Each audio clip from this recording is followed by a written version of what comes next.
I'm happy to join with you today in what will go down in history as the greatest demonstration for freedom in the history of our nation. 50 years ago, a great American in whose symbolic shadow we stand today signed the Emancipation Proclamation.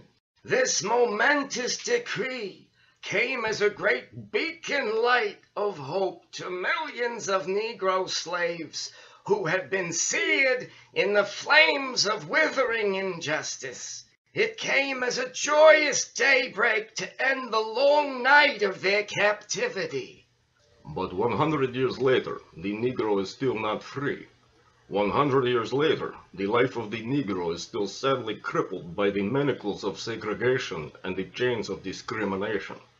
100 years later, the Negro lives on a lonely island of poverty in the midst of a vast ocean of material prosperity. 100 years later, the Negro is still languished in the corners of American society and finds himself in exile in his own land.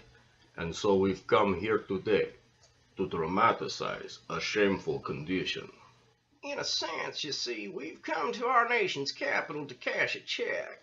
When the architects of our republic wrote the magnificent words of the Constitution and the Declaration of Independence, they were signing a promissory note to which every American was to fall heir. This note was a promise that all men, yes, black men as well as white men, would be guaranteed the unalienable right of life, liberty, and the pursuit of happiness. It is obvious today that America has defaulted on this promissory note insofar as her citizens of color are concerned. Instead of honoring this sacred obligation, America has given the Negro people a bad check.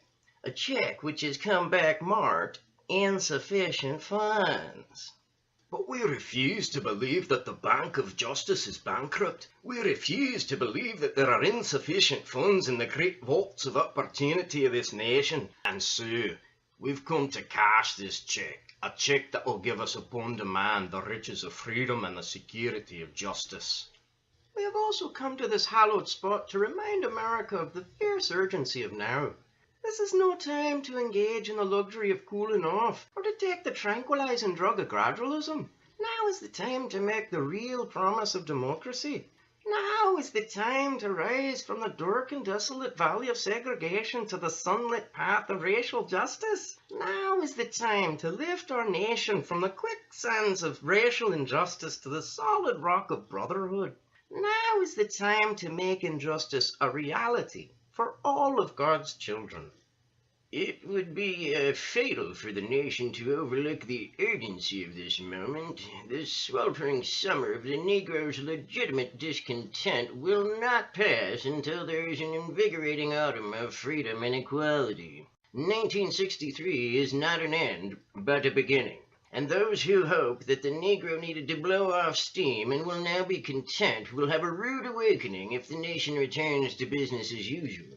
And there will neither be rest nor tranquility in America until the Negro is granted his citizenship rights. The whirlwinds of revolt will continue to shake the foundations of our nation until the bright day of justice emerges.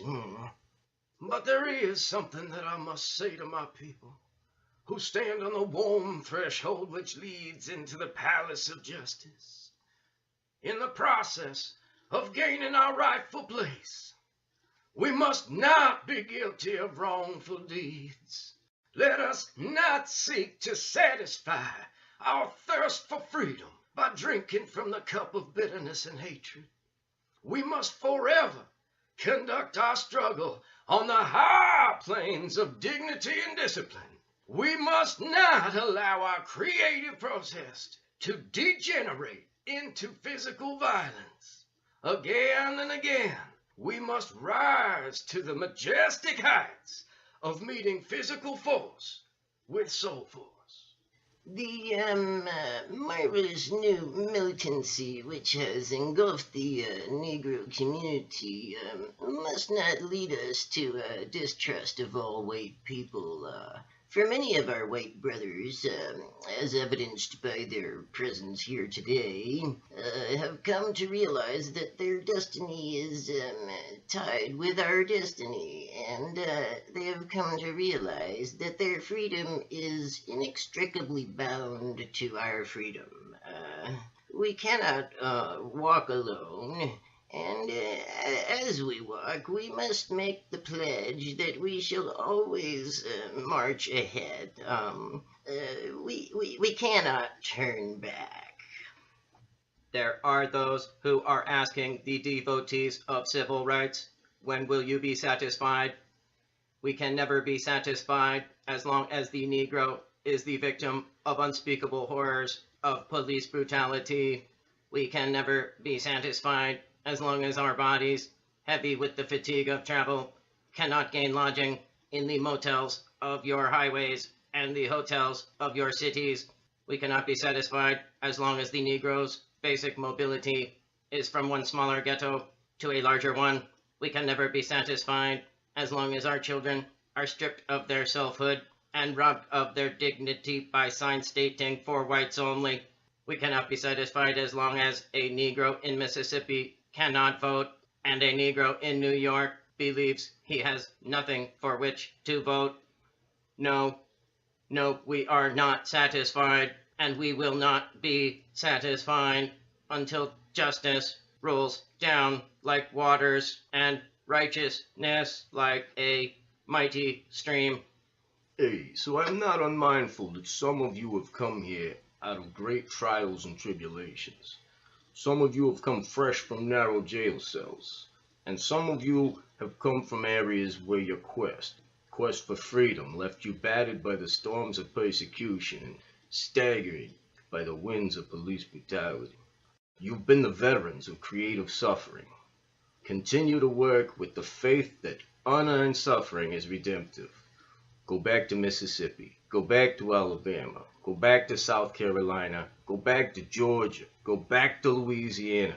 Go back to the slums and ghettos of our northern cities, knowing that somehow this situation can and will be changed. Let us not wallow in the valley of despair, my friend. And so, even though we face the difficulties of today and tomorrow, I have a dream. It is a dream, deeply rooted in the American dream. I have a dream that one day this nation will rise up and live out the true meaning of its creed.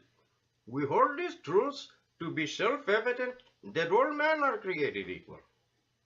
I have a dream that one day on the rail hills of Georgia, the son of former slaves, the son of the former owner, will be able to sit down together at the table of brotherhood. And I have a dream that one day even the state of Mississippi, a state sweltering with the heat of injustice, sweltering with the heat of oppression, will be transformed into an oasis of freedom and justice.